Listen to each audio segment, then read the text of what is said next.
Olá, sejam todos muito bem-vindos ao meu canal, Chileno Gomes, e hoje eu tenho um enorme prazer de estar entrevistando um ilustríssimo professor, Luiz Felipe Pondé. Bom, não precisa nem as apresentações ou currículo dele, o professor é formado em filosofia. E o que mais, professor? Olha, eu fiz formação em psicanálise durante 12 anos, nunca cliniquei. E antes da filosofia, eu ia ser médico.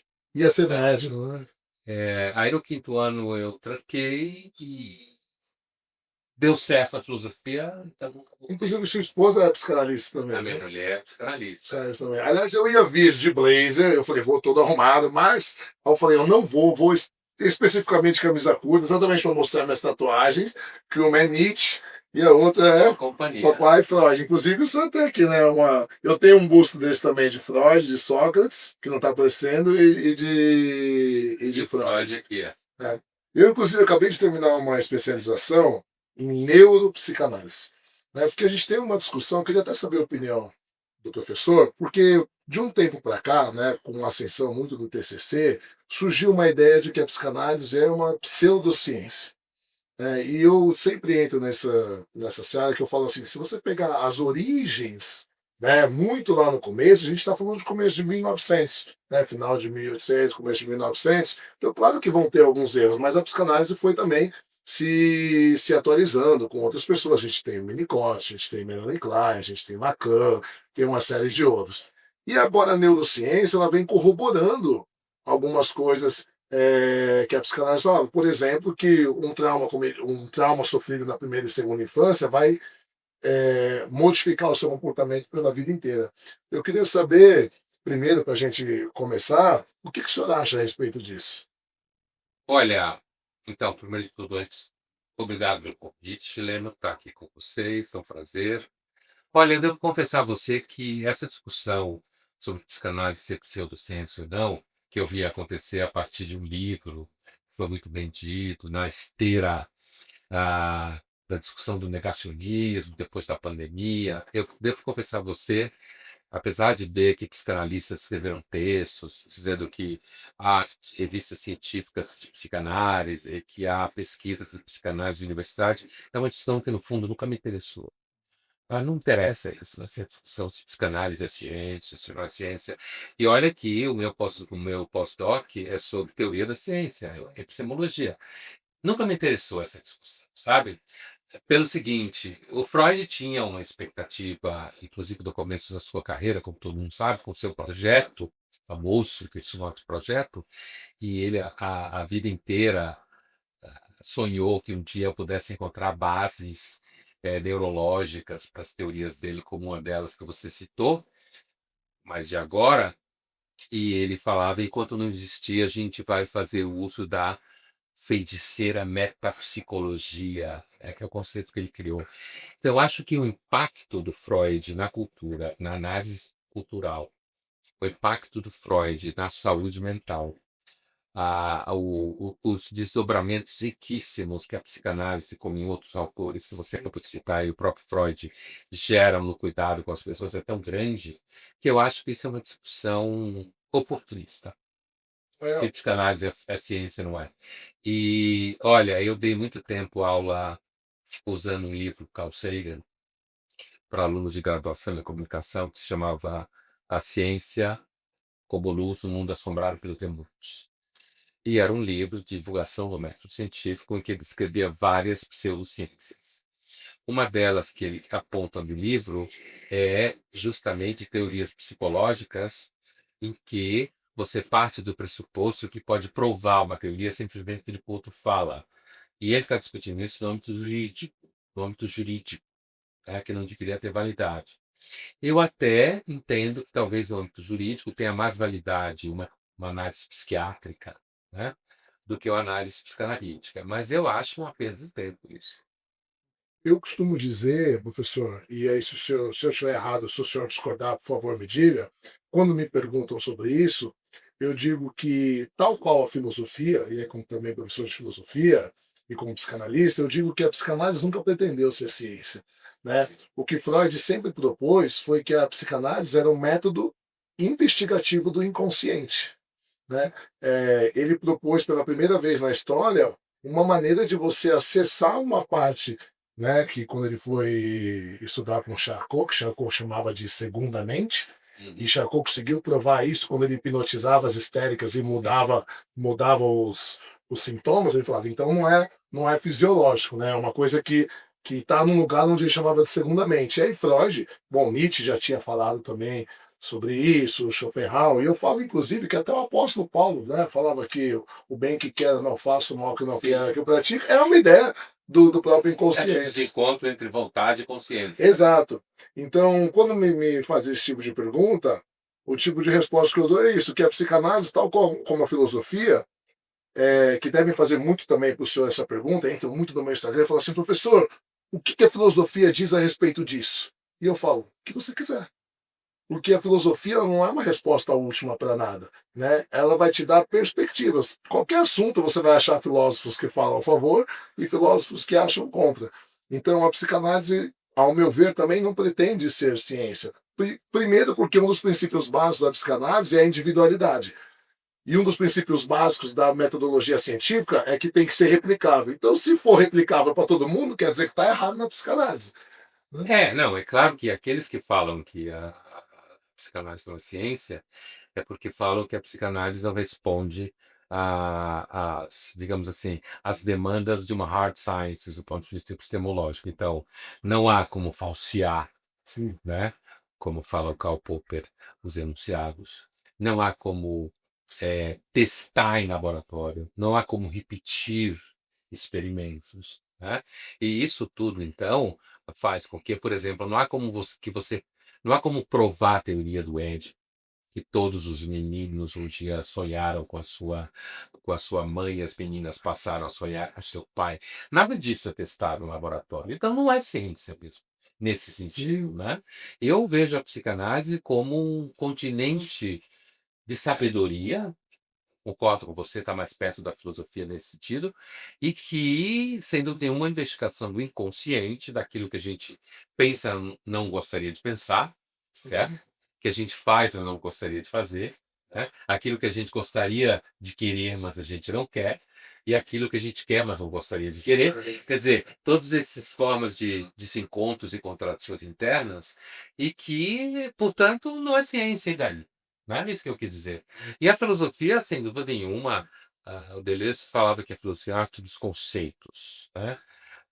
Eu observo na minha formação, na filosofia, desde a graduação, eu observo como a filosofia, quando você faz um bom curso, tem bons professores, faz boas leituras, a sua capacidade de organizar o pensamento fica infinitamente mais sofisticada, inclusive no diálogo com os filósofos. E a filosofia, de certa forma, nos dá a capacidade, isso faz com que muita gente se espante com os filósofos, da gente olhar uma teoria e perceber a armadura conceitual dela.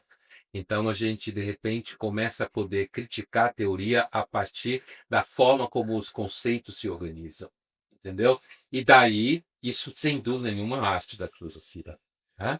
E eu acho que também a filosofia tampouco permite ser ciência. A filosofia que tornou a ciência possível. Exato. Na verdade, eu acho que a filosofia é meio não, totalmente a mãe de todas as ciências. Sim. Ela determina o que é ciência ou não. Bom, eu queria, antes que eu esqueça, dar de presente ao professor o meu livro, Deus da Filosofia, com o prefácio do professor Cláudio de Barros Filho, foi meu professor, estudei alguns anos com ele, presencialmente, Obrigado. e o meu livro, Mitologia Grega pelo Olhar das Crianças, que não é um best-seller, mas é o meu grande xodó, porque eu escrevi junto com os meus filhos, né? Que na época um tinha 11 e outro tinha 7. Meu filho mais velho, aliás, meus dois filhos são atípicos, né? Mas são muito inteligentes, gostam muito de ler, se interessam por mitologia.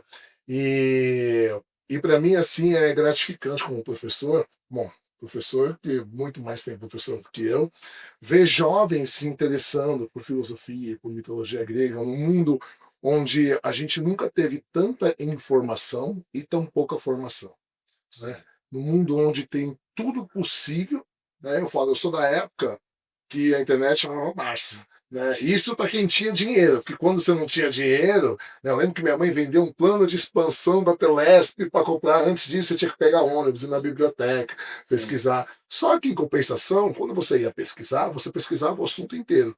Hoje, com o advento do celular, internet, você está numa dúvida, rasa, responde Picado. e acabou. Então, o que favorece muito, né, essa moda hoje de coaches, sem desmerecer os verdadeiros coaches, né, que a ideia do coach nasce com alguém que é muito especializado numa coisa, nasce nos Estados Unidos, né, com os treinadores, o cara que fez isso a vida inteira está ensinando novas pessoas. Mas hoje esses coaches que sabem de tudo, que querem, né? Eu sou coach de empresário. Que tipo de empresário? Qualquer um. Fala, mas como assim? Você entende de todos É, os ramos possíveis? E a internet possibilita isso, infelizmente. Como que o senhor vê? Eu vejo hoje duas gerações dessa geração Z. Uma parte que realmente é muito perdida em coisas fúteis, mas eu vejo ainda, né, me chamam às vezes para participar de grupos de WhatsApp com jovens de 14, 15 anos interessados em filosofia, que já gostam de ler. Como que o senhor vê isso? olha, eu dei aula e dou aula até hoje em universidade, então nunca tive contato com alunos de 14, 15, 16 anos. Os alunos que eu tenho contato e sempre tive são alunos a partir dos 18. E depois do estrito senso, que aí são pessoas 30, 40, às vezes até 50 anos, né? Fazendo mestrado, doutorado. Então eu não posso falar de experiência direta com jovens de 14, 15 anos. Eu sei do ponto de vista dos meus seguidores na internet, no YouTube, no Instagram, eu sei que existem jovens que me seguem, que são jovens de 14, 15 anos e que estão buscando ler, assistem muitos vídeos meus e de colegas, que estão buscando algum tipo de conhecimento um pouco mais organizado do que essa palhaçada que tem aí. Então eu sei que isso existe por conta disso.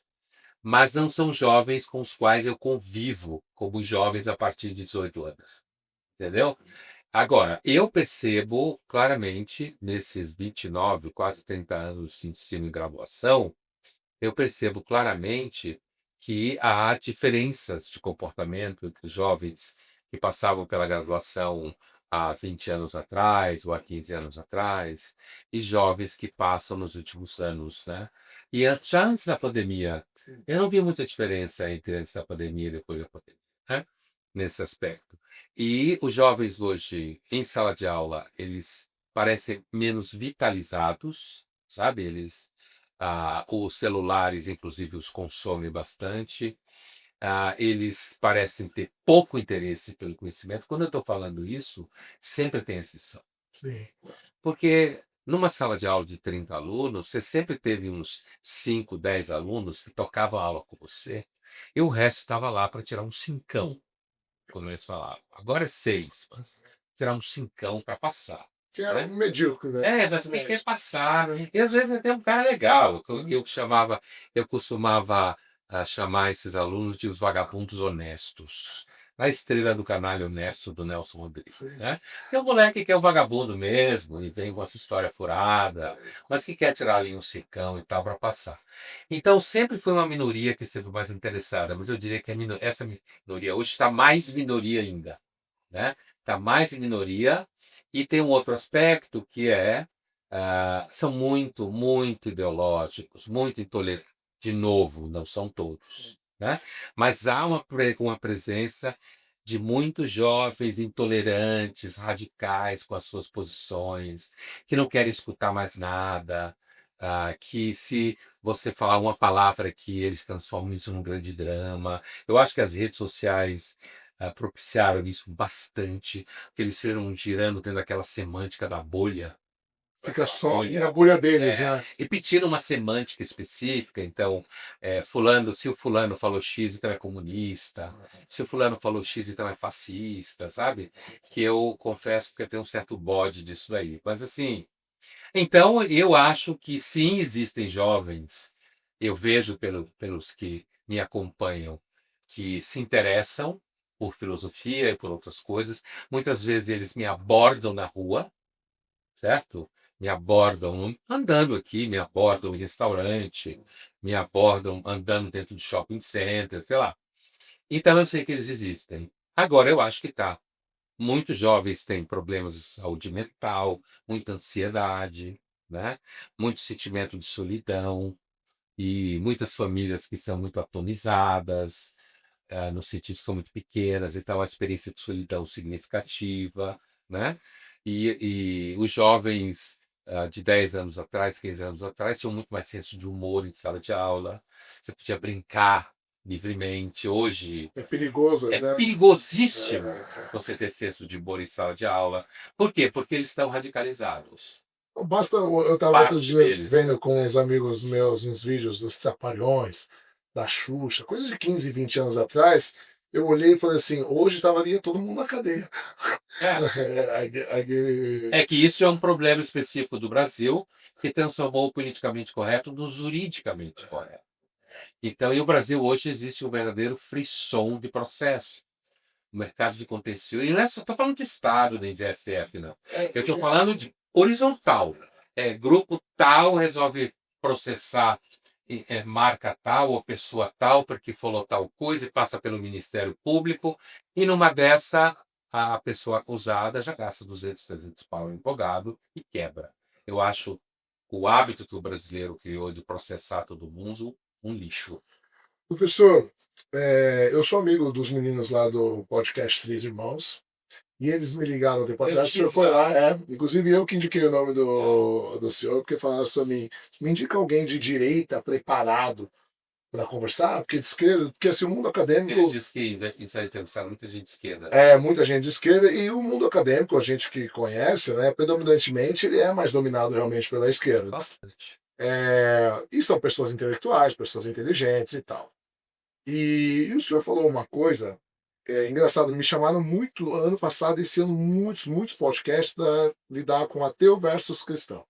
Então eu fui em vários, debater com o Você é padre, evangélico? pessoa, não, eu vim de uma família criada, meu pai é meu Jeová, minha família, e hoje eu sou ateu. Tá. Só que eu digo, inclusive no meu livro eu cito o senhor, que eu falo que eu sou um ateu não praticante. Ah, sim. Porque é uma frase que eu adoro do senhor, por quê? Porque eu penso assim, se Deus, né, pensando na frase de Nietzsche, né, quando se tem um porquê, pode se suportar quase qualquer como, e aí levando em consideração toda a logoterapia de Viktor Frankl, se Deus te faz uma pessoa melhor, se acreditar em Deus te fez uma pessoa melhor, eu quero que você creia, eu quero que você esteja na religião, tal. Não é isso que vai definir o seu caráter. Tem uma fala do professor Cortella que é muito boa também, que ele diz assim: religião não é coisa de gente idiota, é coisa de gente. Tem gente que é idiota e tem gente que não é, como qualquer outra coisa, né? E aí eu meio que cansei desse debate ateu versus cristãos, porque eu não aceito mais. Me chamam, porque eu falo, a gente fica sempre dando voltas, e no fim, quem é religioso vai sempre depender da fé. Né? E eu percebo que hoje é engraçado, eu aceito falar de religião, eu aceito falar de ateísmo, mas eu ainda não tenho coragem de aceitar falar sobre política. Porque está tão polarizado, Ah, sim. e uma das minhas pós-graduações é em ciências políticas.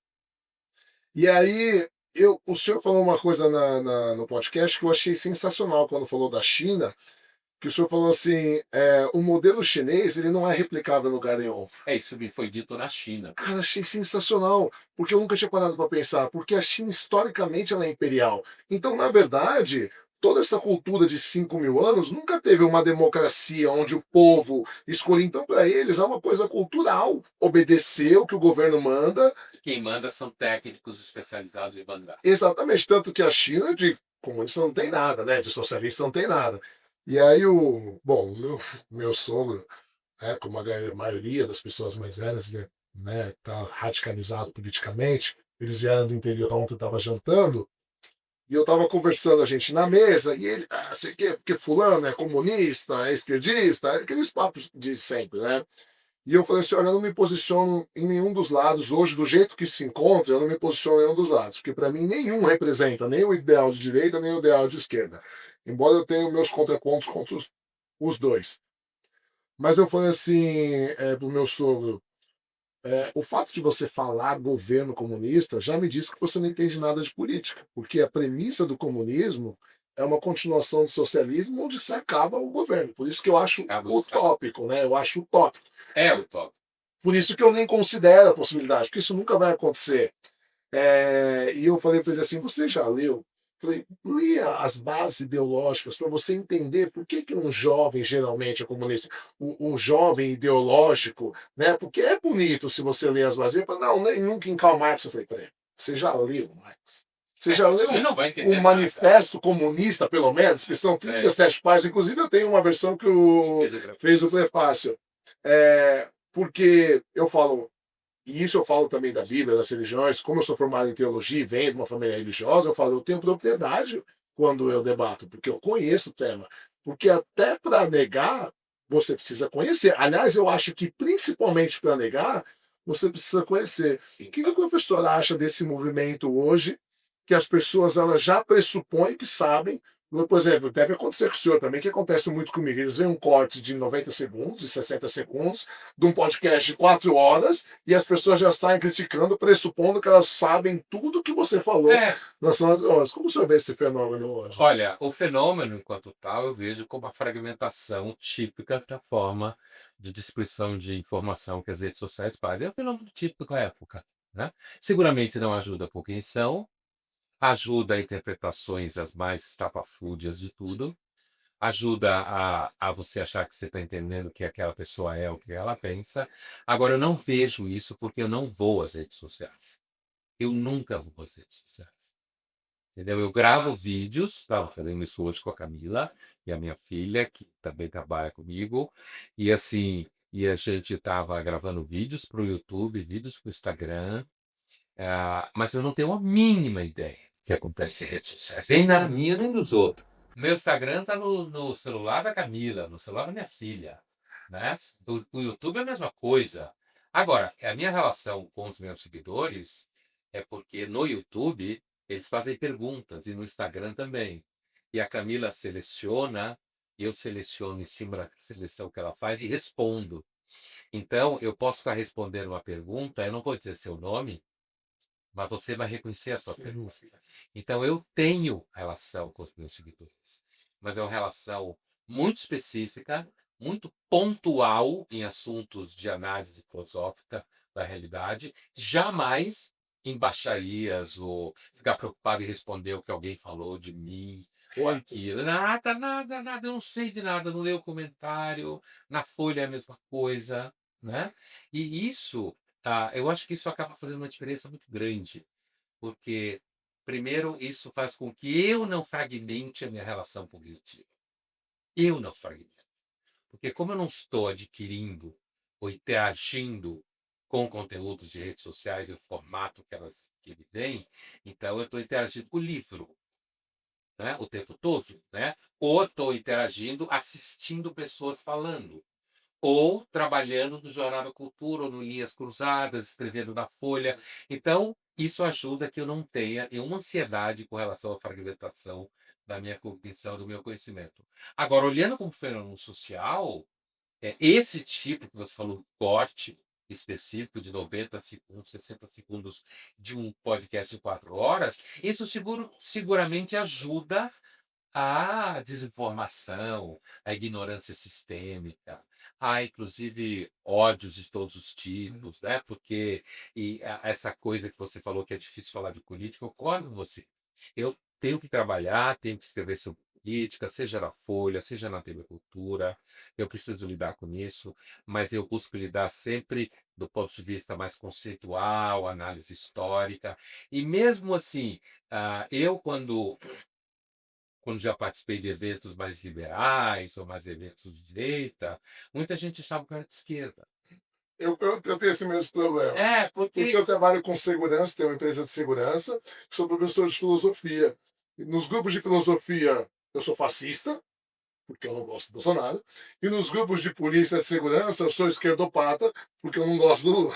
Ou seja, é às o vezes. contrário. Eu não posso fazer um Você é contraponto. fascista porque não gosta É, do Lula e é Aí, esquerdopata isso, porque desculpa, não gosta do isso é o Bolsonaro. contrário, perdão. Eu sou esquerdopata porque não gosto do Bolsonaro, ou porque eu critiquei alguma fala dele, e do Lula a mesma coisa. Ou o contrário. Eu não gosto de fulano como pessoa, mas se eu acho que uma ação política que ele tomou é correta, pronto. Já virei. Você não pode. Eu não posso ter opinião E própria. os cortes alimentam opiniões assim estereotipadas, rápidas, E eles também alimentam a dificuldade de articulação cognitiva, epistêmica, do pensamento. Então, nesse sentido, eu acho que as redes são uma catástrofe. Agora, no sentido de distribuir acessos, é uma maravilha para as pessoas Pra quem poderem entrar quer, em né? contato. Isso é uma maravilha, sem dúvida nenhuma. Mas tudo que é tecnológico é assim, né? Avião é maravilhoso, mas cai a É. bomba. Aliás, assim, eu vejo esse fenômeno de divulgação de conhecimento. Eu sou muito fã, fui aluno do senhor, como eu falei, na pós-graduação de filosofia da PUC-RS, do E professor Karnal. Fui aluno na Casa do Saber do professor Cláudio de Barros Filho. Só não estudei dos mais famosos com o professor Cortella, né?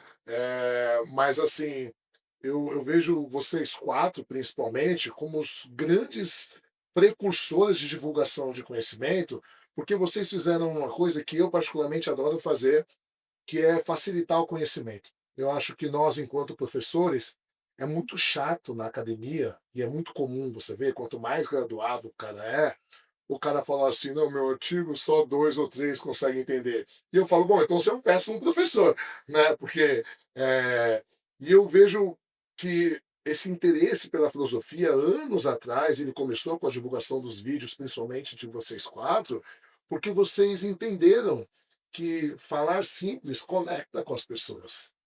isso é a prática. Eu aprendi, aprendi. Eu falo com um público maior, né? Porque eu aprendi no dia a dia que eu gostava de dar aula. Isso.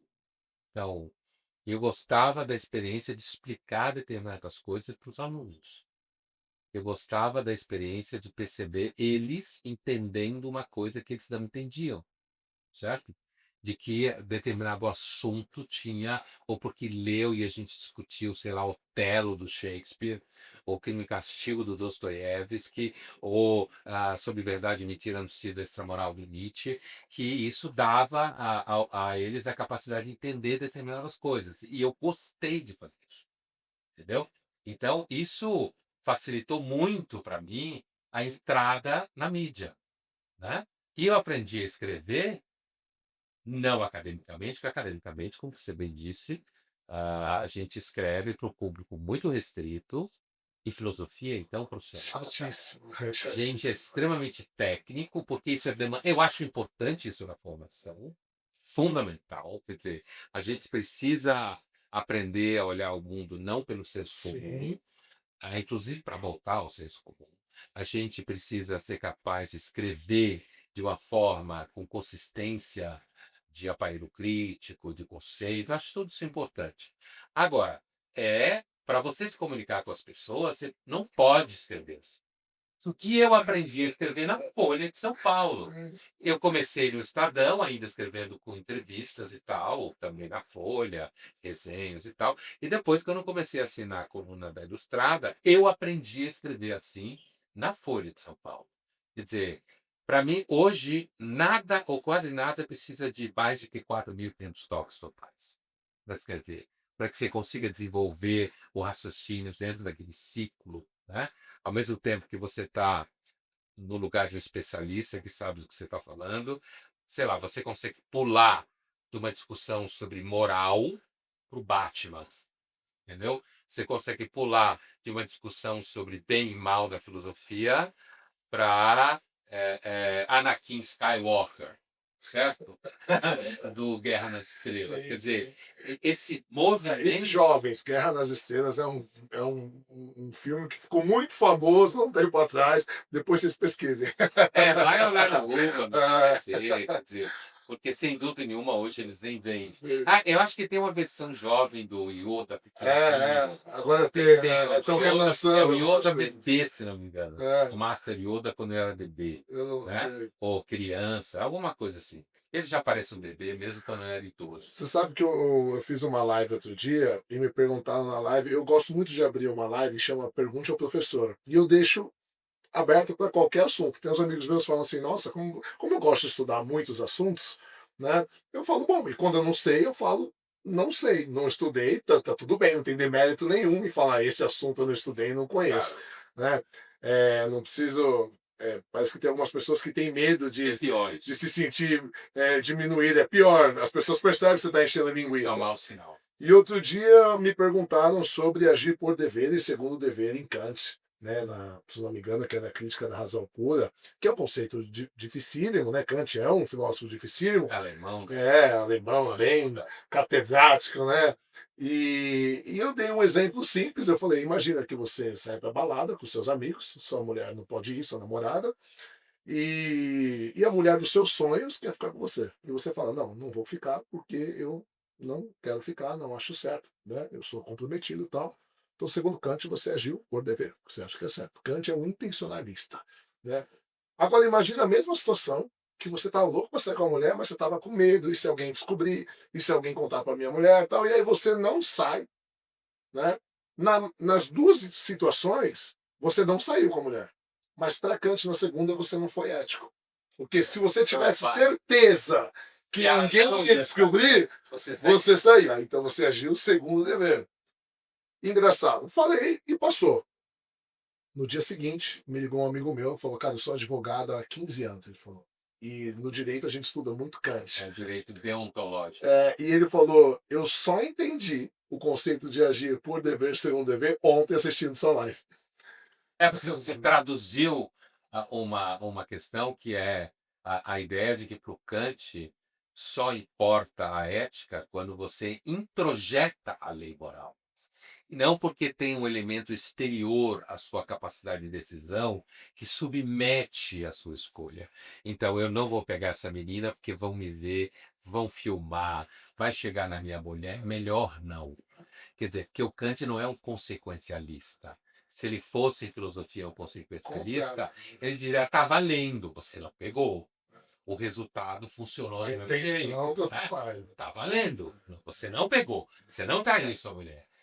Mas para o Kant, que é, de certa forma, um purista, Um intencionalista, né? o problema é a intenção, né? Se você. O que importa é não ter pego pela razão certa. É isso. Se você não pegou por razão errada, por uma questão exterior, a sua capacidade de decisão moral, então não está valendo. É o tal do imperativo categórico, Sim. Kant, haja de modo tal que o que você faz pode ser erguido, uma norma universal de comportamento. Que é utópico também, né? É utópico, né? É utópico, mas funciona. Funciona porque está o tempo inteiro voltado para o dever ser, que é justamente a deontes, da deontologia. Mas assim, sem dúvida nenhuma, eu acredito que tem pessoas que por temperamento são mais kantianas, né? E pessoas que por temperamento são mais consequencialistas, sem se preocupar com as intenções e sim com as A consequências. gente poderia contar o consequencialismo como uma decorrência do utilitarismo? O utilitarismo é consequencialista. Exatamente. Sem dúvida nenhuma, ele é consequencialista, apesar que existem discussões sobre. Não, mas o utilitarismo tem um princípio, que é o princípio utilitário, de que o homem foge da dor e busca o bem-estar. Então, isso é um princípio. Mas o problema é que a aplicabilidade desse princípio ele é consequencialista. Quer dizer, se não produziu. Então, Kant, por exemplo, um consequencialista utilitário, é aquele tipo de cara que, assim, se você estiver muito infeliz é porque você é moral. Porque ele fala, inclusive, que ser feliz é para os animais, não é para o ser humano, né? Então, Porque o ser humano tem a capacidade de pensar. E se você, quanto mais você pensa na vida, menos feliz você é. eu lembro que eu tinha um professor na faculdade que brincava dizendo que o Kant morreu virgem. É claro que é uma piada. Porque se ele tivesse tido algum dia alguma experiência apaixonada e sexual com a mulher, ele teria percebido que não funciona assim. A vida não funciona assim. Mas, sem dúvida nenhuma, é uma discussão importante, inclusive do ponto de vista do direito, dos direitos humanos, a questão que ele coloca que o homem não pode nunca ser meio e só fim, certo? Então, o Kant ele traz temas para o debate ético, racional, que são muito ricos. Eu acho, na realidade, que ética das virtudes, o consequencialismo utilitário, não importa o que você faz, se o resultado está bom, se deu certo, se diminuiu o mal-estar, ampliou o bem-estar, está valendo, né? Porque a intenção boa, o inferno está cheio. Mas eu pensando assim, professor, eu acho que o professor Karnal, ele fala assim que sociedades muito repressivas são boas para o comunitário, consequencialista, de forma consequencialista, né? A gente vê, por exemplo, o Japão, extremamente repressivo, onde estão fechando as cadeias. Então, eu vi um estudo há um tempo atrás que os policiais estavam começando a usar drones para ver se espionavam dentro das casas, porque eles não tinham o que fazer. Então, uma nação assim que. Deixa eu mandar para São Paulo. É. E sociedades muito permissivas, como é o caso do Brasil, ela é boa para o indivíduo, o brasileiro é sorridente, brinca com todo mundo, faz churrasquinho, mas é ruim para a sociedade, nada funciona, que é a famosa lei do Gerson. Né? Então, o senhor acha que de repente a gente buscar o meio termo, né, de Aristóteles seria a ação? Ou será que é possível a gente achar isso? Olha, no sentido da ética das virtudes do Aristóteles, né? Que é, na verdade, um meio termo, que não é uma média, Não é uma é uma média. discussão bastante difícil, não é uma média, entre, por exemplo, você torrar tudo que você tem e você ser mesquinho, sendo que a virtude é a generosidade, caso, entre você ser irresponsável, que é o vício, e você ser covarde, e que a virtude é a coragem, porque a virtude significa a capacidade que você tem de avaliar todos os riscos e ainda assim manter a tensão da vontade. Ou seja, eu não vou derreter de medo, eu vou fazer o que eu tenho que fazer. Tá? Então, assim, hoje, isso é a ética das virtudes, que muitas vezes acho que não vale nada, eu continuo achando super importante. Inclusive no sentido que uma virtude normalmente é tímida, ela não se anuncia, ela não faz propaganda de si mesma, porque, como diz o próprio Aristóteles, a ética é uma ciência da prática. Nunca foi da teoria. Não existe um honesto em teoria, um corajoso teórico. Teórico, é É verdade. só e unicamente prática, o tempo todo. E o outro é que vai reconhecer a virtude de você, porque se você precisar anunciar, é porque a sua prática não é virtuosa. Né? Você precisa anunciar e dizer. No caso do Japão, eu não tenho dúvida que, como você citava o Karnal, eu não tenho nenhuma dúvida que sociedades bastante repressoras são sociedades que podem atingir níveis razoáveis de comportamento moral no cotidiano. Respeito às regras, medo da polícia, que já não serve para o Kant. Se você não faz por medo, também não serve. Né? O Kant é um purista, um sujeito. Aliás, segundo Kant, mais da metade dos religiosos, ou se não 90%, não ganharia o céu. Não vale nada. Não vale nada. Essa questão da intenção do coração. Que eles chamam de boa fé, né? Boa vontade, boa vontade. Agora, por outro lado, eu não acho que o Brasil é um país. Eu não acho que todos os países necessariamente dão certo. A noção de país é uma noção de nação, ela não é antiga. Eu falo antiga na história e da pré-história, inclusive. Evidentemente, não é antiga. Eu penso bastante como os antigos, eu acho que os regimes políticos eles podem degenerar. Os antigos achavam que degeneravam sempre. Né? Então, a democracia facilmente pode gerar uma forma de tirania populista. Então, o Japão aparentemente dá certo no sentido que não tem crime por causa do sistema extremamente impressivo da tradição. Mas, ao mesmo tempo, isso produz pessoas extremamente ansiosas, reprimidas e, inclusive, com um nível de competição profissional, jovens extremamente doentes. Infelicidade, atentado, vou falar essa palavra para não falar a palavra que o YouTube reprime, atentado contra a própria vida. Né? E aí nós, como psicanalistas, dizemos, Lacan dizia que toda repressão ela exige da força psíquica o retorno do recalcado.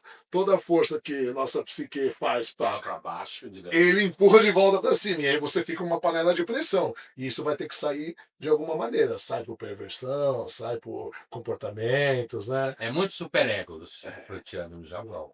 E aqui no Brasil, a delinquência geral. É muito índio. Aqui é muito delinquente. É índio total. Os líderes são delinquentes, sabe?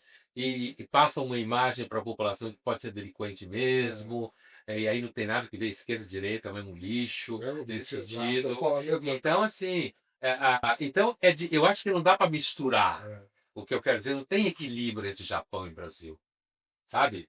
Porque uma coisa é se eu pensar na ideia de como eu posso fazer uma sociedade um pouco menos reprimida, mais repressora, não reprimida, menos repressora, mas razoavelmente repressora, para fazer com que o resultado desse comportamento gere uma sociedade mais segura. Mas ao mesmo tempo, talvez eu conseguisse misturar com um quanto, né, de comportamento intuitivo, de cordialidade e dificuldade com a deontologia. O brasileiro tem problema com deontologia, com caráter formal, né? E isso daria uma mistura que seria talvez melhor. No plano das ideias funciona, no plano da realidade, o Brasil e o Japão não tem nada a ver uma coisa, nada a ver. A história é completamente diferente, a religião, completamente diferente. O Japão tem, inclusive, um histórico de uma enorme violência, certo? Na Idade Média, no tempo dos samurais. É um país que praticou, inclusive, colonização, violência na Coreia, na China, em outros Inclusive, a Margaret lugares. Thatcher disse que tanto o Japão quanto a Alemanha só deu certo pós-Segunda Guerra, porque a guerra acabou com os lobistas. E quando eles começaram a investir na população, de verdade. Porque até então, eles eram outras nações tal qual outras. Porque quando você não investe na população, inclusive no plano educacional, nada sai do buraco. E o Brasil não investe, o Brasil não está nem aí. Então, eu acho que o problema do Brasil é um enorme quanto de mau caratismo da elite. Muito mau caráter. Em todos os níveis de elite, econômica, intelectual, inclusive, Sim. que fica lambendo as botas do Lula, certo? Dizendo que está sempre certo. Ó, a elite política, com certeza, em grande parte, mau caráter. E, portanto, é outra história. O Brasil pode ter outras virtudes. Então não dá para misturar, entende? Isso que eu quis dizer. Sim, sim. Não é como se você misturasse Não dá para X, comparar, não né? dá para não dá para achar o meio termo, entende? E essa questão digamos assim, a gravidade da empiria, fato empírico e sua gravidade, tanto no sentido de grave, quanto no sentido de gravidade física, que Sim. puxa, né, mantém você do solo, a gravidade das diferenças históricas e culturais em grande medida, impedem a ilusão da mistura de histórias, de culturas, de E equilíbrio por entre isso que fica posturas. impossível uma ética universal, né? Uma ética global, né? Sim. Não, para o Kant era fundamental isso, inclusive por conta da ideia. É que ele chega à ideia de uma ética racional, da razão prática, entendendo que ela seria a única forma de universalizar a ética. Mas aí quando a gente chega em Freud, Freud vai dizer que 95% é psique, é inconsciente, e que você, o racional, ele decide só 5%. Então não tem como você chegar numa ética racional. O Freud tem, apesar de que ele ficaria horrorizado, talvez não tanto no final da vida, o Freud tem um forte componente romântico nele, Sim, né? Os próprios românticos inventaram é o conceito verdade. de consciente, que são os românticos. Então, ele tem um enorme componente romântico que vai aparecendo ao longo da sua obra, inclusive nessa ideia de que a nossa consciência ou a nossa razão, ela está como que um barco no mar tempestuoso, de pulsões inconsciente que a gente não tem controle, né? A gente, como ele gostava de dizer, a gente não é o senhor da própria casa, Exato. não é o senhor da própria casa. Então, é claro que o Kant não está no mesmo lugar do Freud, A né? gente é racionalista puro. Ele é racionalista e, assim, a tentativa dele de estabelecer uma ética universal baseado no pressuposto de que todos somos racionais é uma bela tentativa. É uma bela intenção. É. Né? Então, para Só que ele, na prática você tem que destruir muita coisa nos sistemas culturais, nos componentes irracionais que caracterizam os povos e sua história para conseguir chegar num lugar desse. E aí não vai sobrar propriamente não mais vai, nada. não vai sobrar a vontade própria. Não vai sobrar o ser humano. É verdade. Tá? Professor, infelizmente o senhor tem um compromisso. Passou Já sabemos, voando, Wesley. passou voando. Eu gostaria de ficar horas aqui. Você agradeço demais, mais uma vez, o senhor nos ter recebido aqui. Obrigado. Espero que o senhor goste dos livros e que a gente possa falar mais uma vez. Pedir a todos vocês, você chegou aqui, siga o professor Pondé nas redes sociais dele, no Instagram, no YouTube. Tem TikTok também? Então, Deve ter. eu não sei, Não a sabe. Mila sabe. Mas eu aviso vocês. E se inscrevam no meu canal, Chileno Gomes, tá tanto no YouTube quanto no Instagram e no TikTok, para vocês estarem recebendo mais conteúdos como esse. Professor, muito obrigado. Obrigado A a você, satisfação é Chileno. maior.